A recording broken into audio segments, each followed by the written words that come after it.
Assalamualaikum warahmatullahi wabarakatuh. Pada kesempatan kali ini kita akan membaca sebuah buku Belajar Goblok dari Bob Sadino, karya dari Dodi Mawardi, penulisnya.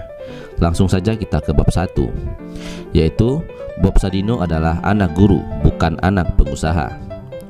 Ketika masih anak-anak, Bob Sadino pasti tidak pernah bermimpi dan menyangka jika puluhan tahun kemudian dia akan menjadi ikon entrepreneur di Indonesia.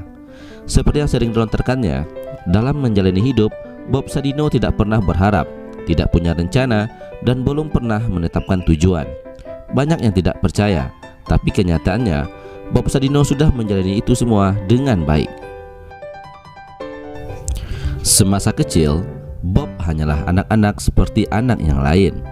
Dia dilahirkan di Tanjung Karang, Lampung pada 9 Maret 1933 dari pasangan orang Jawa yang hijrah ke Sumatera dengan nama lengkap Bambang Mustari Sadino.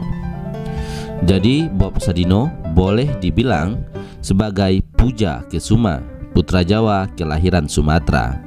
Tapi hanya setahun bocah laki-laki itu menikmati udara Sumatera, karena pada tahun 1934 dia harus mengikuti orang tuanya pindah ke Jakarta. Bapaknya, Sadino, adalah seorang guru dan kemudian menjadi kepala sekolah.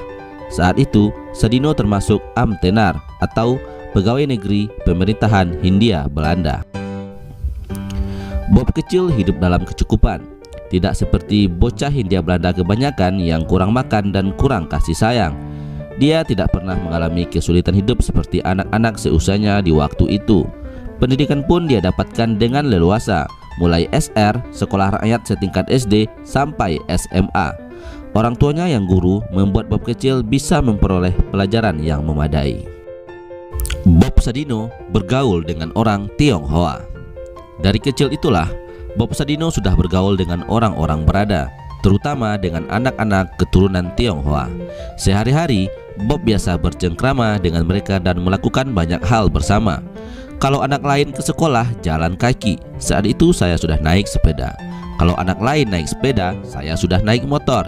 Ya, karena saya bergaul dengan anak-anak Tionghoa. Kisahnya mengenang masa kecil. Tapi mereka, anak-anak Tionghoa, sekolahnya selesai dan lanjut ke jenjang lebih tinggi. Kalau saya, karena badung dan pemalas, tidak, katanya sambil terkekeh. Sejak zaman penjajahan Belanda, orang Tionghoa yang ada di Indonesia memang sudah terkenal sebagai jagoan dagang. Mereka bisa menempatkan diri pada level yang meyakinkan dengan profesi sebagai pedagang. Jika dibuat tingkatan strata kelas masyarakat, maka orang Tionghoa saat itu berada di peringkat kedua di bawah orang Belanda dan orang asing dari Eropa. Tapi berada di atas warga keturunan lain seperti Arab dan India, dan jauh di atas warga pribumi. Tentu saja kondisi perekonomian orang Tionghoa saat itu lebih baik dibanding orang kebanyakan.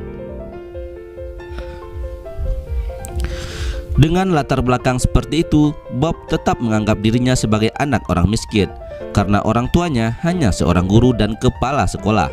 Kebetulan saja dia bergaul dengan anak-anak Tionghoa sehingga bisa menikmati berbagai fasilitas orang kaya.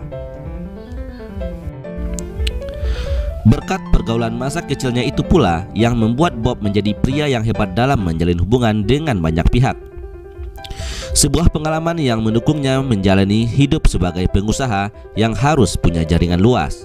Selepas SMA pada tahun 1953, Bob memulai karirnya sebagai pekerja di perusahaan multinasional Unilever.